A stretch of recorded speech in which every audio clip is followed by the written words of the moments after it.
You'll watch the kids for a week while we cruise. My brother said it with that smug tilt of his head, pen tapping against his precious planner, as if my life was nothing more than a blank page waiting for his handwriting.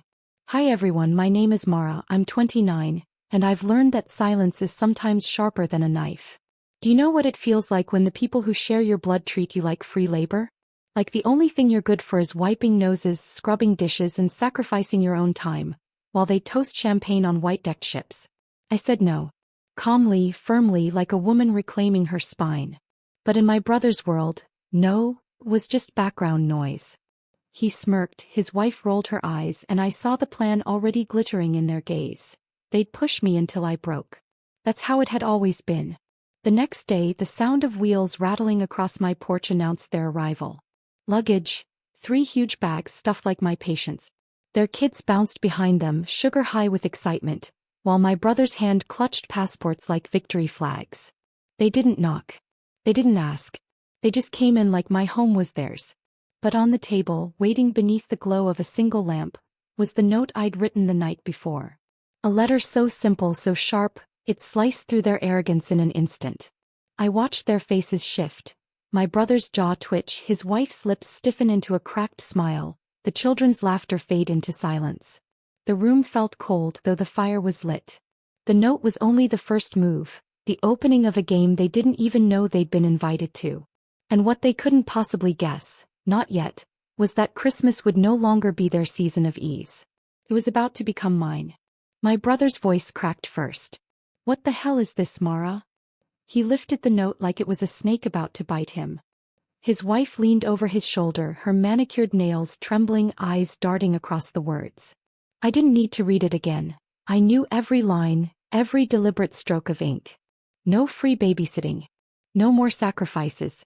Merry Christmas. That was it. No explanations. No soft landings. Just truth stripped bare, gift wrapped in finality.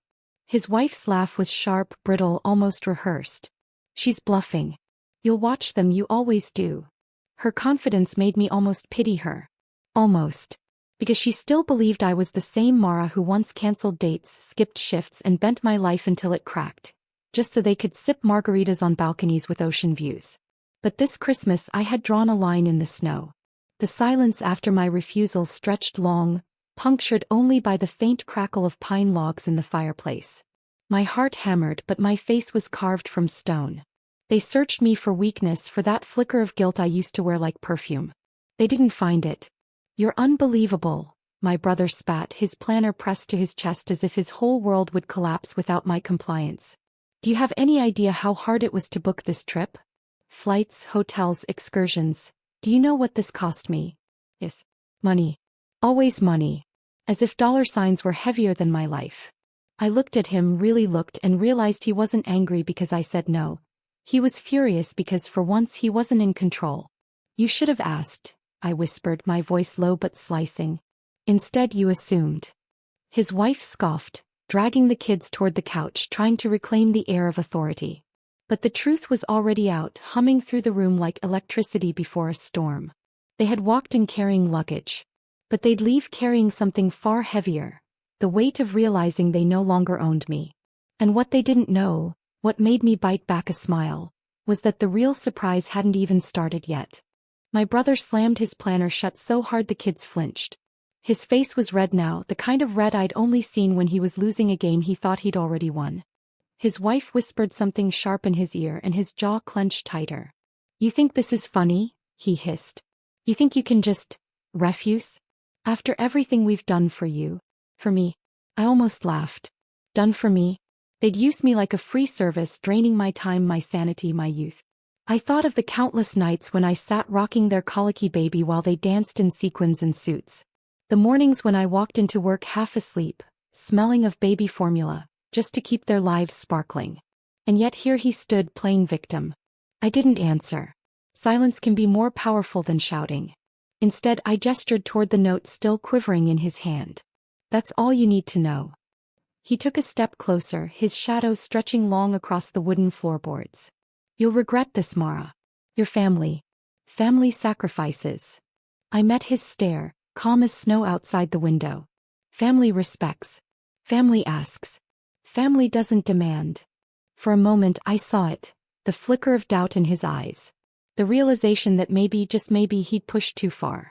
But pride is a cruel master, and my brother was its most loyal servant. His wife stood, scooping up the kids' coats with quick, jerky motions. Fine. We'll figure it out. But don't expect us to ever be here for you again. Her words fell like ice. And still I didn't flinch. Because what she didn't know, what neither of them could even imagine, was that I had spent weeks preparing for this Christmas. And the note? That was just the wrapping paper. The real gift, the one that would turn their smug certainty into pure dread, was waiting just outside the door. The front door creaked as a gust of icy wind slipped inside, carrying the smell of pine and the faint chime of church bells in the distance. My brother shoved the note into his pocket like he could bury it there, pretend it didn't exist. His wife tugged on the kid's sleeves, muttering about wasted time, wasted money, wasted everything. Let's go, she snapped, her heels clicking like gunshots across the floor. We'll drop the kids at Mom's. At least she knows how to support family. But when she yanked the door open, her voice caught in her throat. Because parked at the curb, headlights glowing against the snow, wasn't their shiny SUV. It was a sleek black sedan. And beside it, two men in tailored coats stood waiting, their breath rising like smoke in the frosted air. My brother froze. His wife went pale. The children clutched each other. I stayed seated, my hands folded calmly in my lap. The taller of the two men stepped forward, crisp leather shoes crunching over the icy driveway. Mr. Callahan? He asked, his voice professional, almost bored. We need to speak with you. My brother's planner slipped from his grip, scattering papers across the floor. His carefully drawn schedules, his bullet-pointed itineraries, everything fluttered like dead leaves. What is this? His voice cracked. Mara, what did you do? I didn't answer. I let the silence stretch until it burned. Until his own imagination wrapped the noose tighter than I ever could. The men exchanged a glance before holding out a folder. It concerns your accounts, the shorter one said. You'll want to come with us. His wife's knees buckled slightly. Accounts? What accounts? My brother's lips trembled as he whispered, No, not tonight, not Christmas. And I just sat there watching the snow swirl past the open doorway, knowing this was only the first crack in the glass house they'd built. Because what was coming next wasn't a storm. It was an avalanche. The folder snapped open with a clean, cruel sound. Inside, thick stacks of paper, statements, transfers, signatures that weren't supposed to exist. The taller man slid one page free and held it out under the glow of my porch light. Offshore accounts, he said plainly. Funds misreported. Several transactions flagged. We've been instructed to speak with you immediately. My brother's hands shook so badly he couldn't take the paper. His wife grabbed it instead, her eyes scanning the lines until her painted face drained of color. This isn't real, she whispered. But her voice betrayed her. Trembling, uncertain, afraid. I leaned back in my chair, heart steady for the first time in years. There was the secret I'd stumbled upon weeks ago when a misplaced email from his broker landed in my inbox by mistake. The one I'd quietly copied, quietly researched, until the truth unfolded like a map leading straight to this very night. Mara, he said, finally turning toward me. His voice was desperate now, stripped of arrogance. Please, you don't understand. This isn't what it looks like. I tilted my head, studying him the way he'd always studied me, like prey he thought he could corner. It looks like lies. It looks like theft. It looks like you built your vacations on sand while calling me selfish. The men exchanged another look, efficient, detached. Sir, we'll need you to come down and answer some questions. Tonight. His kids whimpered, clutching their mother's coat. She snapped at them to hush, but her voice cracked, sharp as broken glass. My brother stumbled back, his planner forgotten, his pride collapsing faster than the snow drifts gathering on the steps. On Christmas, he whispered, like the holiday itself should protect him. But no holiday saves a man from the truth. I stood finally, my voice calm and cold as the night air. Merry Christmas, brother. Consider this my last babysitting job. Watching you answer for what you've done. And as they led him down the steps, the snow swallowed his protests whole. The sedan's doors slammed shut, muffling his panicked voice until it was nothing but a faint echo swallowed by snow. The taillights disappeared down the road, leaving behind only silence, heavy and raw. His wife stood frozen on my porch, clutching the kids like props in a play that had suddenly lost its script. Her eyes darted to me, venom laced with fear. "You did this. You ruined us." I stepped closer, the firelight from inside casting my shadow across her face. "No," I said quietly. "He ruined you. I just stopped cleaning up the mess." Her lips trembled, but she had no comeback. For years she'd laughed behind my back, tossing me scraps of fake gratitude as if I should be grateful for crumbs. Now her foundation cracked, and every word she didn't speak was louder than any insult she'd ever thrown. The kids shifted uneasily, too young to understand the weight pressing down on the night. Their wide eyes flicked between their mother's stiff posture and my steady calm. For a moment I felt the ache of their innocence, the way betrayal ricochets onto those who don't deserve it. "Go home," I whispered. "Figure out how to explain this without making me the villain.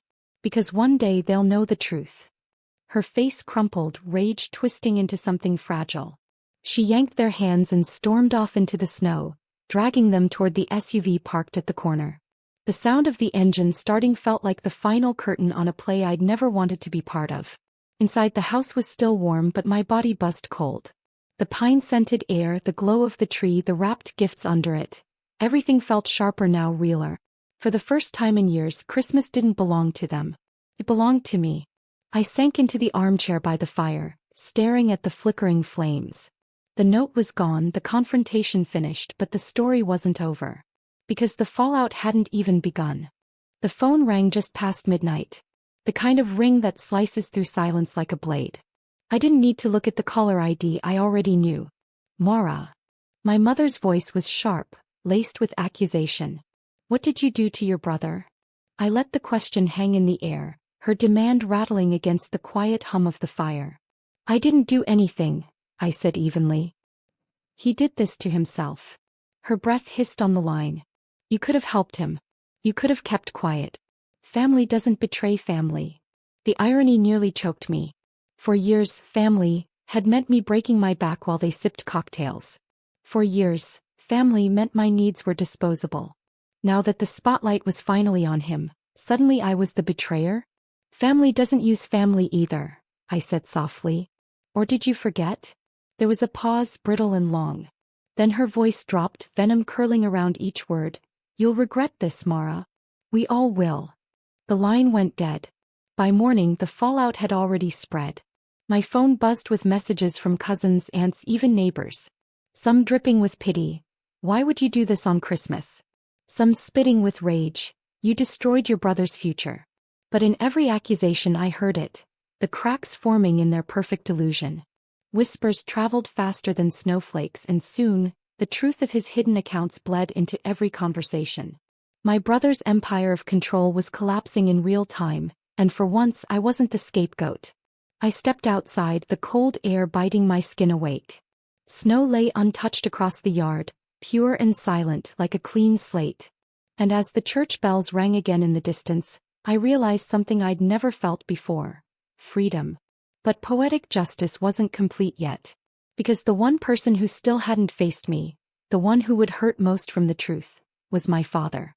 And that reckoning was coming sooner than he thought. Christmas morning arrived with a pale gold sunrise, the kind that made the snow glitter like broken glass. I sat at the table with a mug of coffee, the tree lights blinking softly behind me when a knock rattled the door. It wasn't gentle. I opened it to find my father standing there, shoulders squared, eyes burning. He didn't bother with pleasantries. "You humiliated your brother," he snapped.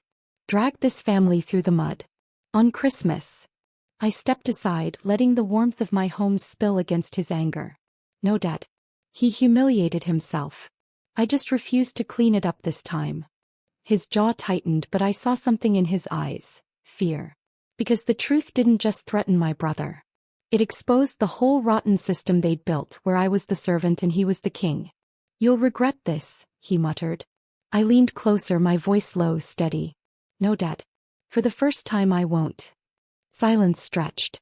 He searched my face, maybe for weakness, maybe for the little girl who once begged for scraps of approval. But she was gone. In her place stood a woman who'd drawn a line in the snow and refused to step back. Finally he turned away. No blessing. No threat worth repeating. Just the sound of his boots crunching across the frozen ground until he disappeared down the road. I closed the door and exhaled, the weight sliding off my shoulders. The fire crackled, gifts sat untouched, and for the first time in years the holiday felt mine. Not theirs. I thought of my brother, his planner abandoned, his accounts exposed, his perfect world collapsing. I thought of my parents, scrambling to rewrite a story that no longer had me as its villain. And then I smiled. Not a bitter smile, not a wounded one, but the kind of smile that feels like starting over. Because this Christmas wasn't about babysitting someone else's children. It was about reclaiming my own life.